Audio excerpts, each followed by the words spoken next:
Ekadashiskande. In the 11th canto of the Srimad Bhagavatam, Tara of this, Caritamrta has made Lakshana symptoms. Translation: a devotee is considered superlative or superior according to his attachment and love. In the 11th canto of Srimad Bhagavatam, the following symptoms have been given. Responsibly please, a devotee is considered superlative or superior according to his attachment and love. In the 11th canto of Srimad Bhagavatam, the following symptoms have been given. Prabhupada Srila Prabhupada Ki Jai. So, Prabhupada says, Srila Bhaktivinoda Thakur has stated that if one has developed faith in Krishna consciousness, he is to be considered an eligible candidate for further advancement in Krishna consciousness. So, you're not eligible for advancement unless you've developed faith. Those who have faith are divided into three categories: Uttama, Madhyama, and Kanishta. First class, second class, and neophyte. A first class devotee has firm conviction in the revealed scripture and is expert in arguing according to the Shastras.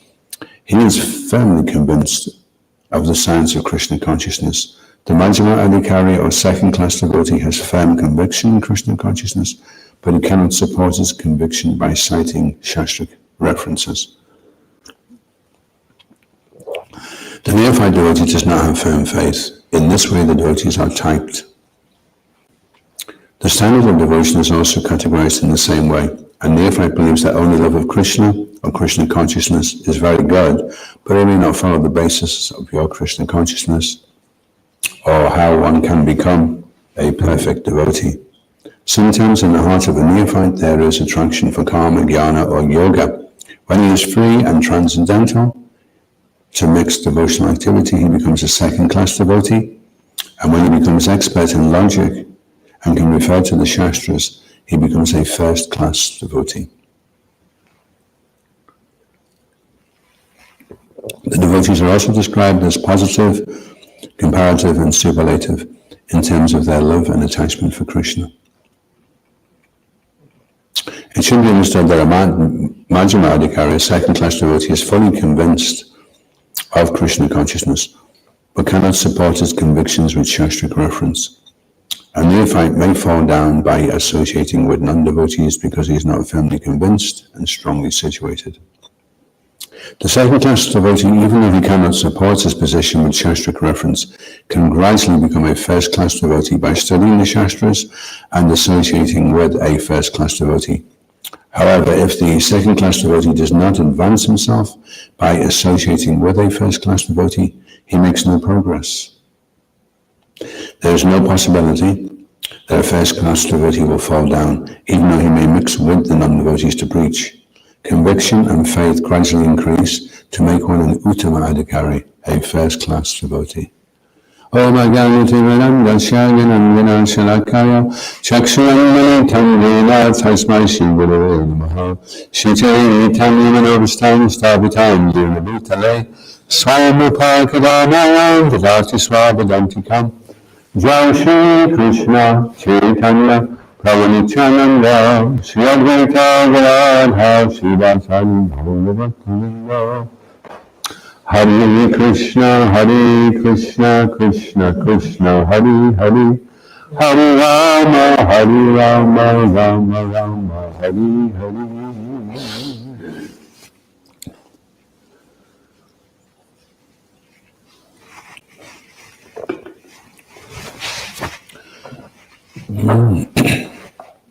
So there's neophytes who fight, and there's Madhyama Adhikaris who don't fall down but unconvinced, don't have full Shastric reference to back up their arguments, and then there's Uttama Adhikari. Tama is ignorance and Ut means above. So Uttama means one who's above all forms of ignorance, and he's conversant. And also Prabhupada says that he's good at logic. So that's interesting that the ability to be logical is reserved for the first-class devotee. So the second-class devotee may at times not be able to logically present, and the third-class devotee is quite illogical, and that's why he can't convince people. And that's why people are turned into atheists, because most people that follow any religion these days, if they're neophytes, they're doing well, you know. At least the neophyte has some faith. I remember one time I stopped a priest, gave him a book, and asked him for a donation. And he said, yeah, I've got plenty of money. And I said, oh, do you believe in God yourself? And he said, not really, but it's a good job. So, and then you can imagine all the people going to church, listening to him every week. How much faith are they going to have when the person doing it is just playing a part for money? So that would be illogical. And one time in Edinburgh, I remember actually New Year's Eve, I'd been out all day and it was getting late, and I just thought, do you know what, I think I'll just go into church and just listen to a sermon. I've never heard a sermon in my life. And there was a lady speaking, and she said, forgiveness is like a horse that's about to go running down the race course, and as the door flies open, forgiveness is like that horse running down the furlong.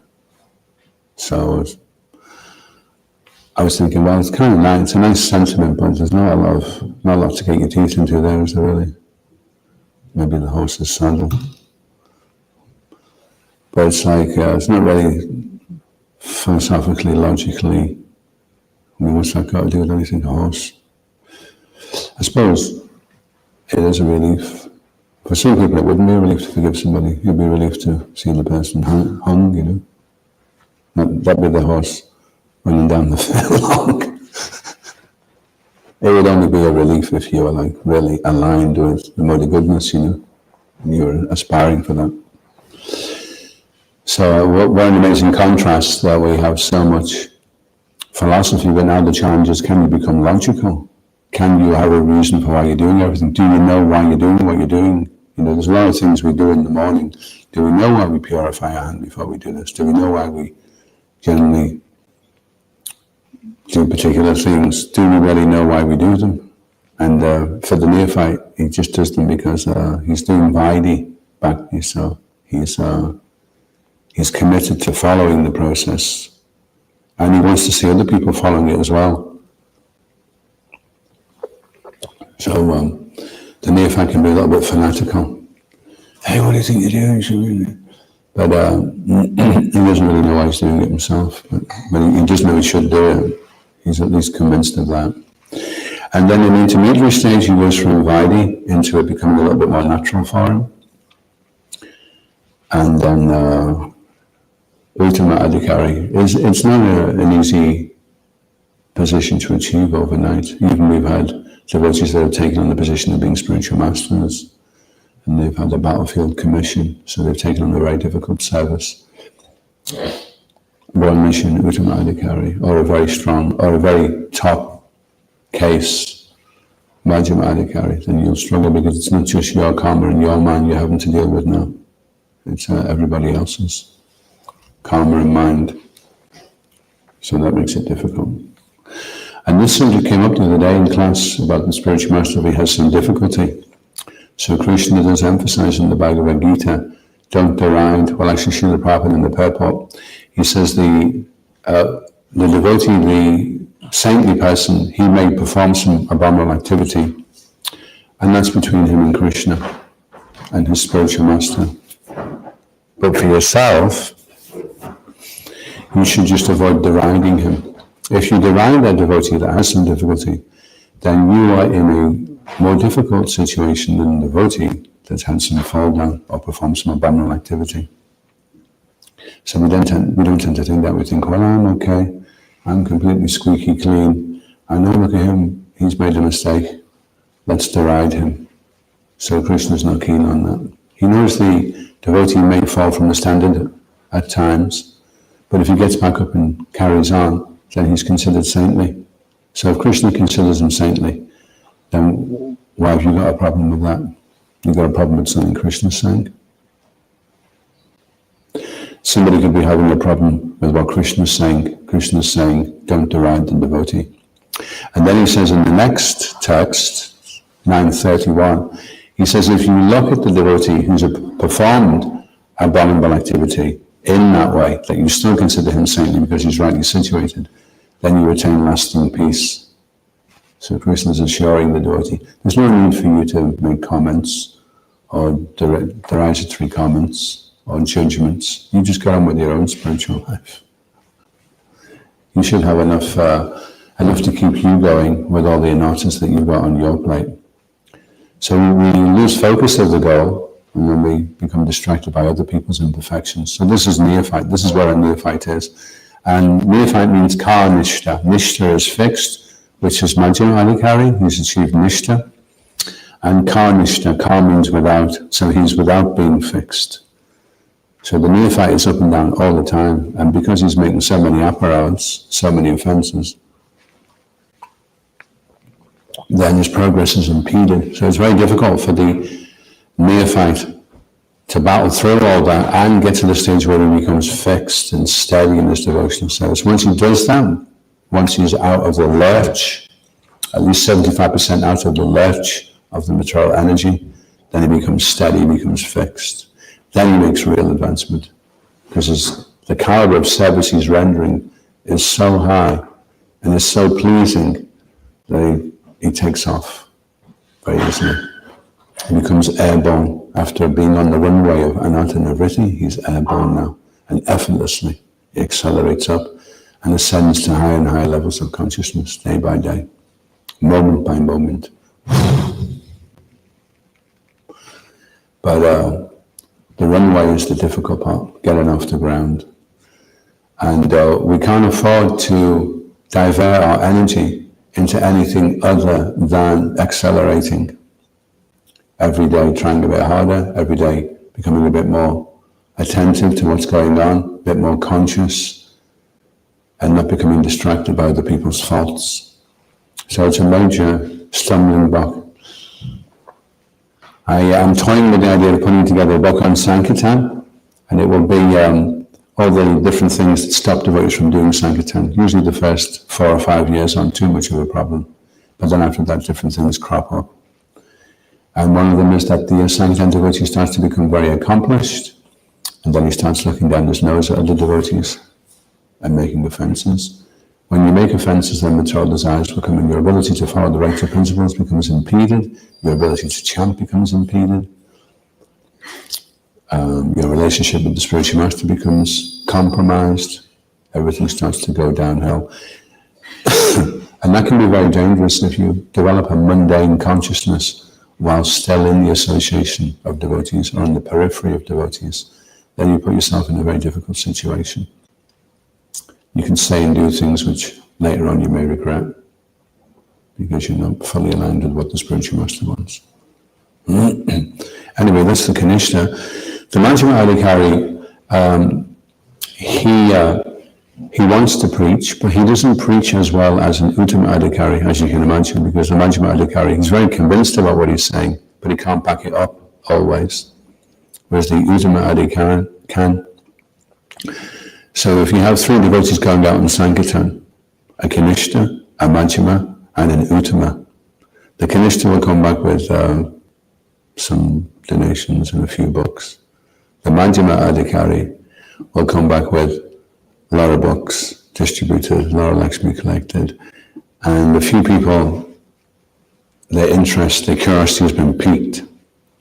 And the Uttama Adhikari comes back, and he's given out a lot of books, he's collected a lot of Lakshmi, and he's got 4 or 5 people that want to join the temple, and they've come back with him. They've been so impressed, they want to come and stay the night and see what it's like, this Krishna consciousness. So that's the 3 different results.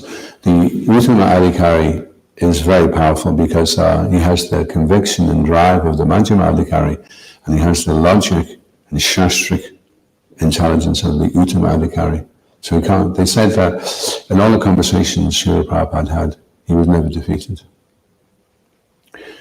Just by sheer conviction. Because sometimes a person, they may not be able to understand or accept something out of ego, but Prabhupada's conviction was so strong that his conviction would defeat the person. Because an atheist can't be as convinced as a theist, because an atheist is only speculating, there's no God. Whereas a theist is aware that God exists. He's perceived God. The atheist is gambling that there's no God, but he's had no direct perceptual evidence of that.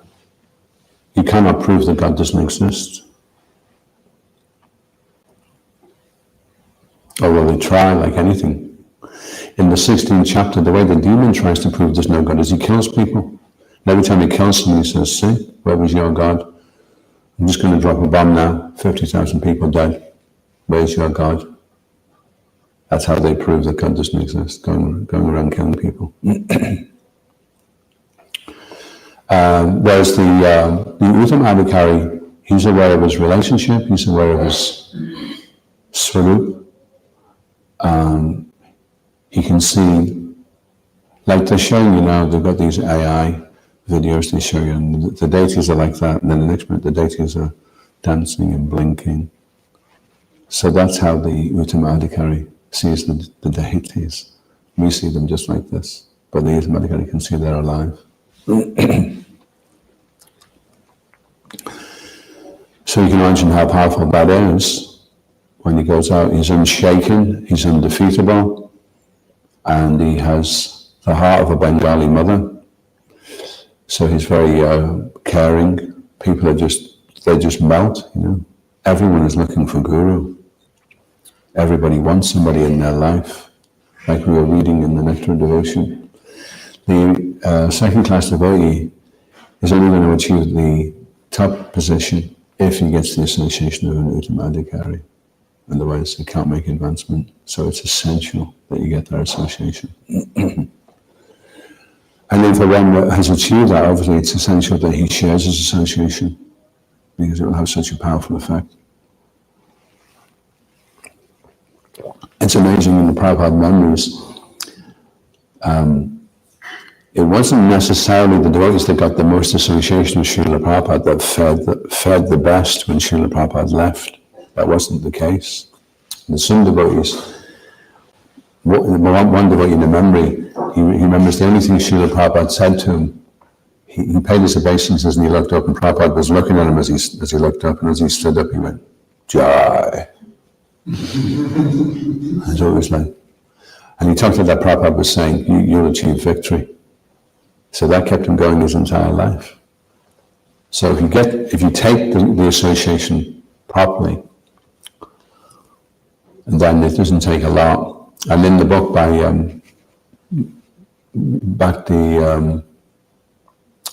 it's the Mood and Mission, Bhakti Vikash Maharaj, Mood and Mission of Srila Prabhupada. He's analysing there that the ones that did best after Srila Prabhupada left were the ones that were really conversant with Srila Prabhupada's books.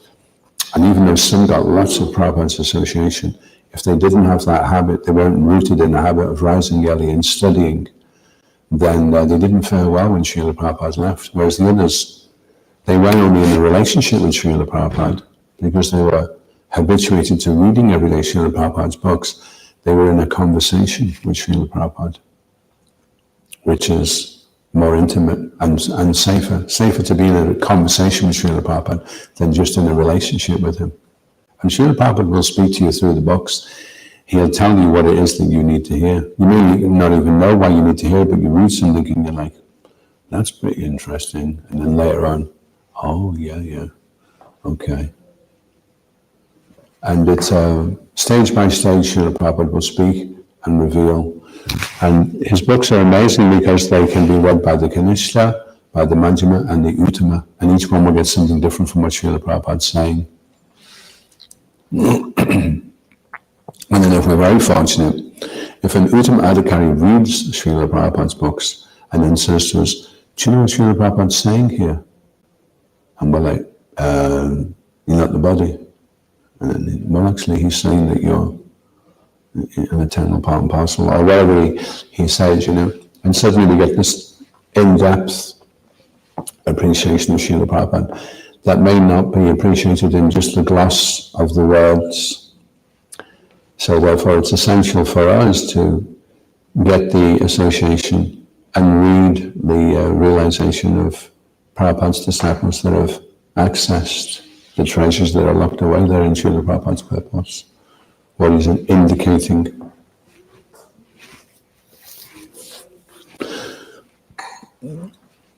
So Srila Prabhupada said, if I can just bring you to the second-class platform, because second-class platform, you go back to Godhead. You don't have to be an Uttama Adhikari to go back to Godhead. Madhyama Adhikari is fine. So he wanted everyone to at least be second-class devotee, and no one third-class. And it's a question of how long it's going to take. That's a question of ourselves, how urgent we are, how intense our japa is, how focused we are, how absorbed we are, how convinced we are, how much faith we have. That will determine how long it will take. And the Uttama Adhikari is either Nitya Siddha or Sadhana Siddha. So Nitya Siddha is they're never touched by the material energy, Swarup Shakti, and then there's Tatastha Shakti, the Jiva. And the Jiva falls into the material world, and then he becomes Sadhana Siddhi. By sadhana he perfects himself. But whether he's Nitya Siddha or he's Sadhana Siddha, he's still Uttama Adhikari. He's still not fully aware of his relationship with Krishna. He's not fully protected from the influence. One time devotee asked Srila Prabhupada, when you fall down and then you go back to the spiritual world, is there a chance that you can fall again? And Srila Prabhupada said, it's very, very rare. Usually once bitten, twice shy. You don't make the same mistake twice.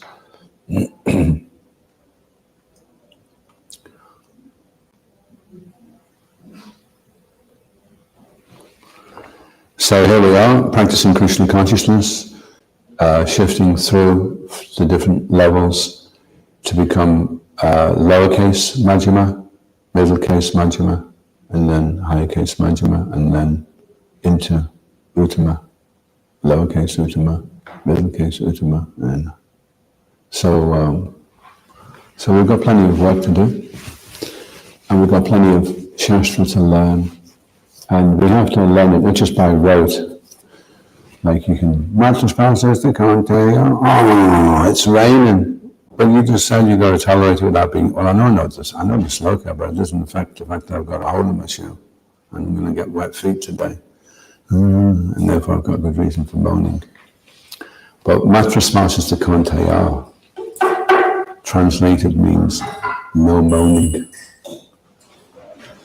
So if you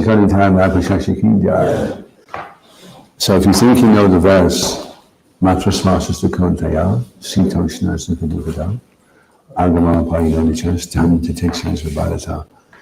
If you've understood that verse, then you don't moan. If you're moaning, then you still have to learn that verse. You can repeat it parrot fashion, but you haven't learned it yet. And to learn, you have to earn. And you earn by yearning. When you yearn, you earn what you learn. You have to hear with the ear to get free from fear.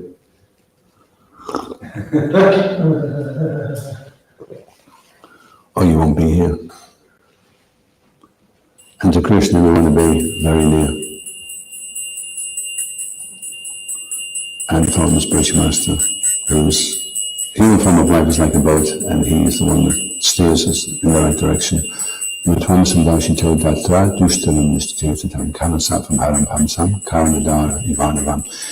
that we have met your goodness by the will of providence, just so that we may accept you as captain of the ship, for those who desire to cross this difficult ocean of Kali, which deteriorates all the good qualities of a human being.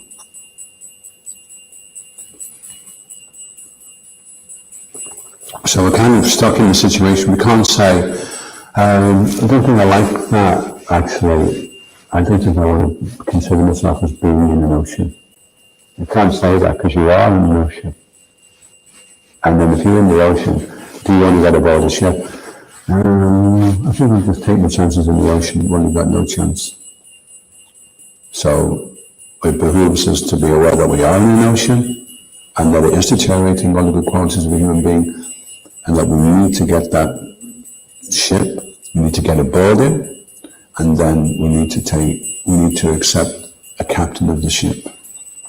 But it has to be a captain of the ship. There's a lot of people out there saying, get on my ship, I know where I'm going, and they don't.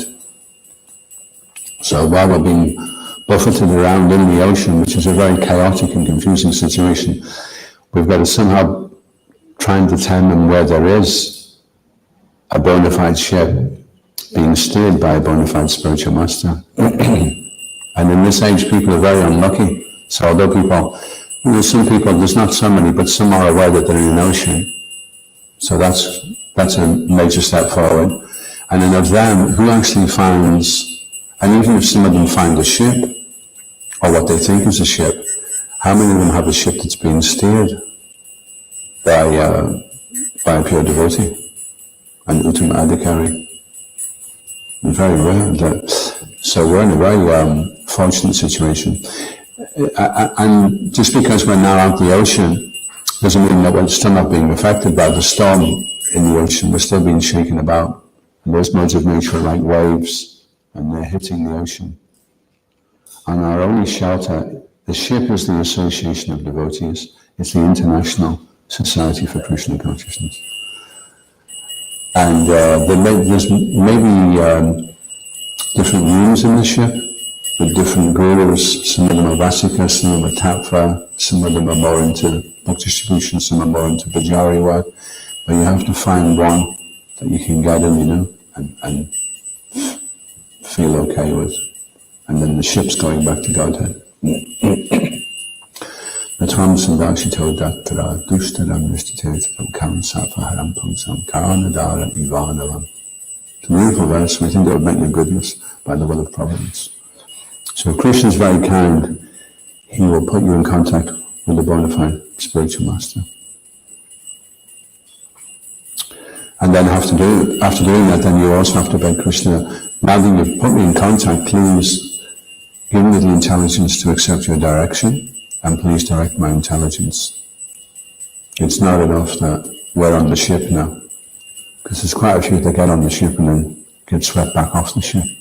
It's hard to be able to stay on the ship. And there's quite a few that are off the ship and they're bobbing around in the ocean and they're holding onto a rope that's being dragged along by the ship. So they're really heavily affected by the modes of nature. They're still connected, but they're getting hit hard, The material energy hits them clean.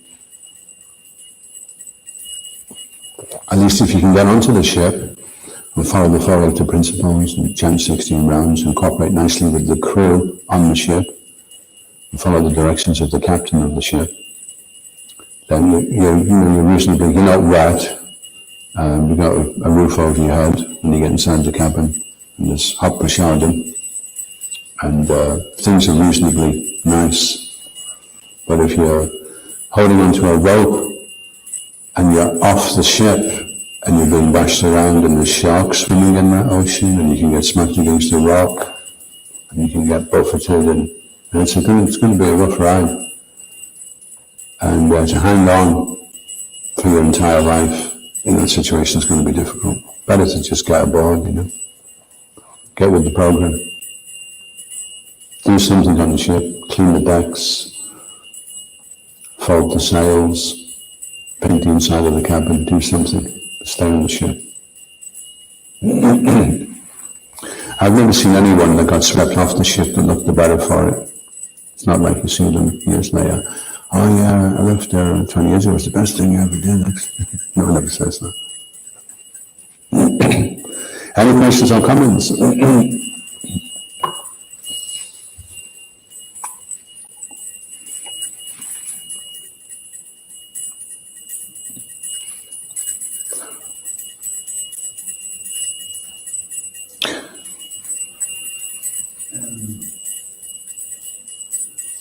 while you're thinking of your question, I've got a question. Why is Srila Prabhupada referring to expertise in logic?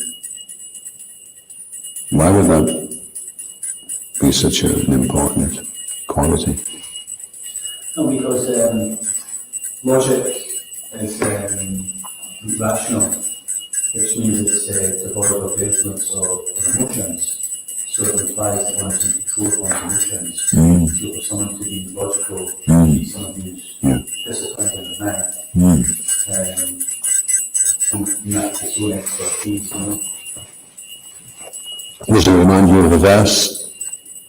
Unfortunately, Vacha Vegam and Sakroda Vegam, Jiva Vegam and Depasta Vegam, Eitan Vegam, which is Shakta Deva, Savam Apimam Prativamsa Shisha. A solar person who can tolerate the urge to speak, minds demands, the actions of anger, and the urges of the tongue, belly, and genitals is qualified to make disciples all over the world. Yeah. Yeah, so that's a very nice point there, that you link it with rationality, which is then linked with the ability to control the vegans, the pushings of the mind, pushings of the tongue, belly, genitals, pushings of anger. It's actually more difficult to control anger than it is to control sex desire. Yeah. Interesting, yeah? You've heard that also? Have you got a Shastric reference for that? A Shastric reference where it refers to how anger is more difficult to control than sex desire?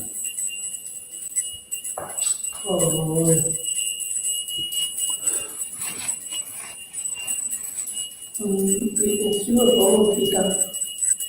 It says that anger, greed, and the usual is that greed. Do you know which is the worst out of anger, lust, and greed? Do you know what they say is the worst quality out of anger, lust, and greed? Which is the worst one?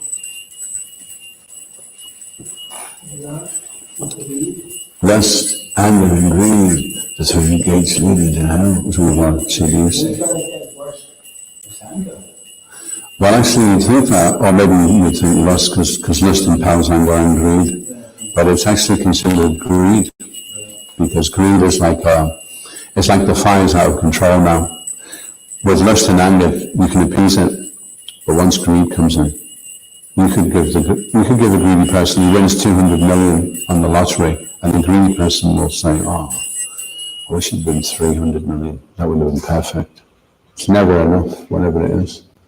That's what greed is. You can never reach the point of satiation. At least with anger and lust, to some degree you can appease,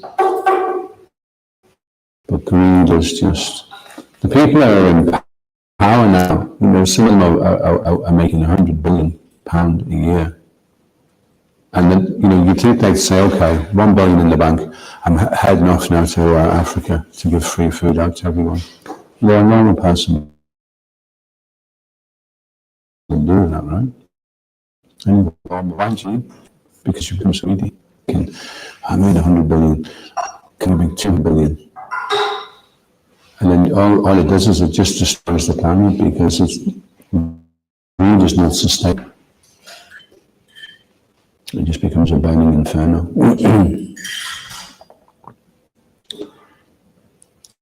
So yeah, that's a good answer actually, that a person's rational, he's able to be logical, because he's controlled his emotions.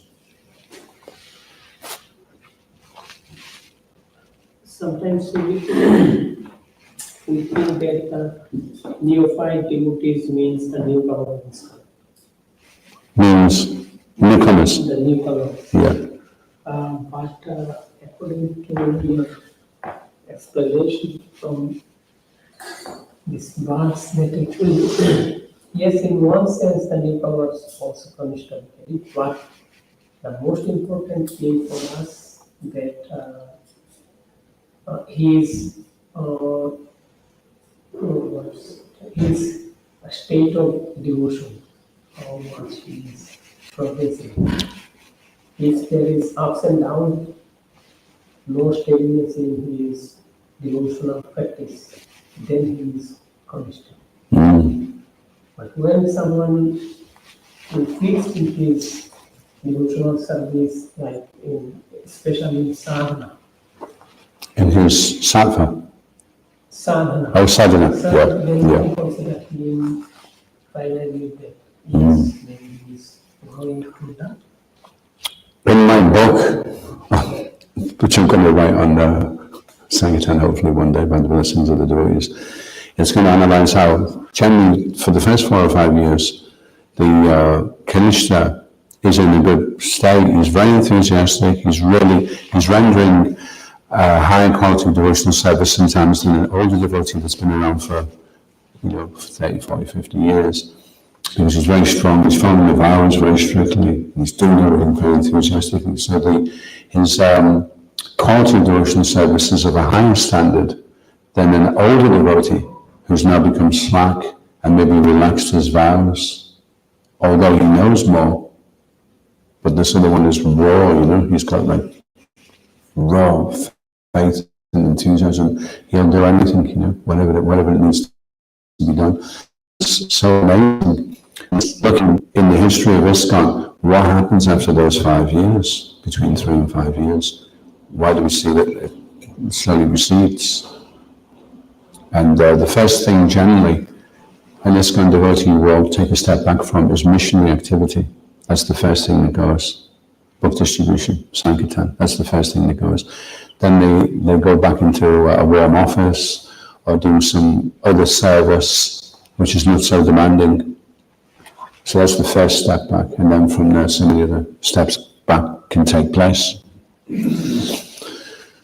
And these 6 different forms of instead devotional service can halt the progress of the devotee. So it's in, well, how can the devotee be enthusiastic and fully faithful year after year after year? How can that baton of enthusiasm be handed on so that every year he's trying to push and go for it, So you're going to say something else? No. So it's just analysing, because we're a society now that's been around for like 50 years, so we can look at the track record and we can start seeing patterns. And this is what happens. They come, they're very fired up, they're very enthusiastic, then they want to get married, then this happens, then that happens, then the next thing happens, and then we just see them once a year for Janmashtami. Why is that? Why is it there's only 10-12% that are able to continue on? Can we get those 10 to 12% together and ask them, all the ones that are older devotees now in ISKCON? And yeah, like you said, they could be older devotees, but they may not be so enthusiastic. So amongst the ones that are still here, which ones are still enthusiastically trying to perform pure devotional service, follow all the 4 principles, attend the full morning program, chant at least 16 offenseless rounds, and do a full day of service? They're the ones that we're curious to find out what is it that you don't do and that you do. Get through all the different pitfalls and distractions that are there, And obviously for the young ones, for the Kanishtas, instead of them, and I remember myself as a typical thing that I thought I was the most fired up person because I was jumping higher than anybody else in Kirtan, and I was more enthusiastic, and I could say Jai louder than anybody else. So I'm obviously head and shoulders above all these guys. And even though they were all the devotees, then the neophytes tend to look down their nose and think, oh, you never catch me being like that. I'll never drag my feet. And then a few years later, so it's they have to be able to see that everybody in the beginning was like that.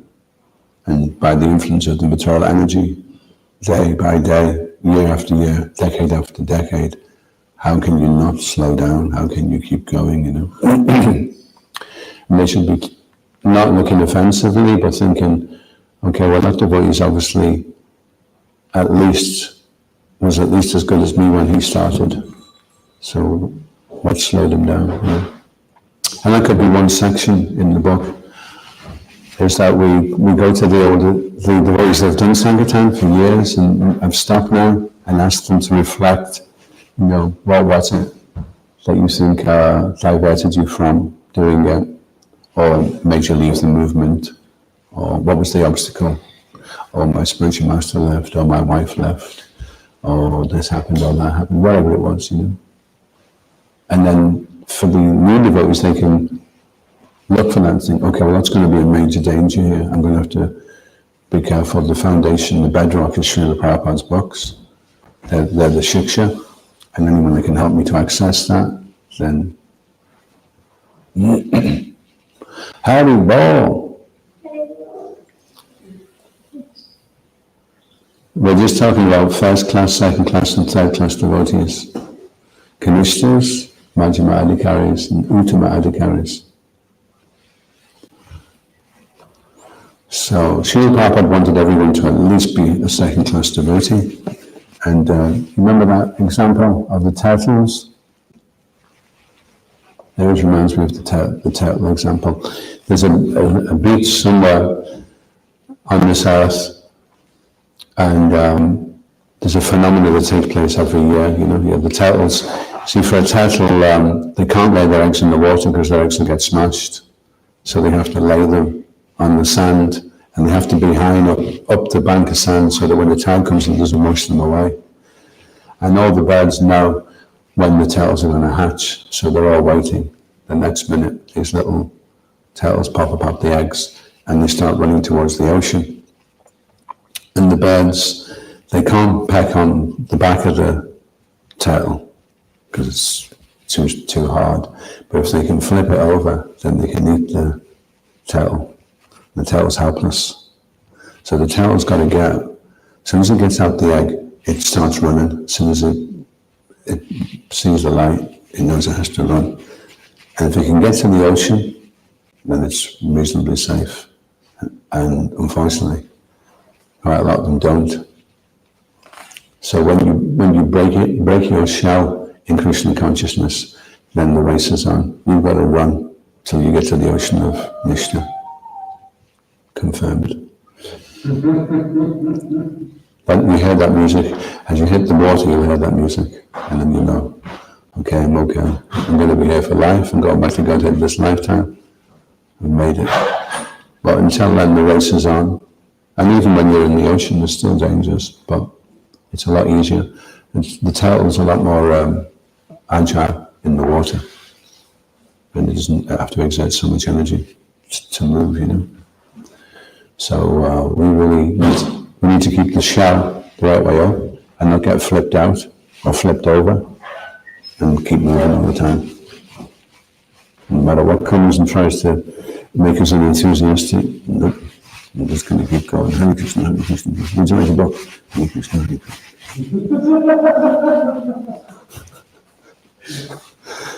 And then once you get in that ocean, you'll be like, Hari Bol. Then that'll be fine. And then you'll be like a little fish when you're on Sankirtan. You'll just be like a little fish swimming around in the ocean. There'll be no problem. Everything will just flow very easily, This kind of in the key, Srila Prabhupada key, the tag order, Hari Bol. All of you key, Jai.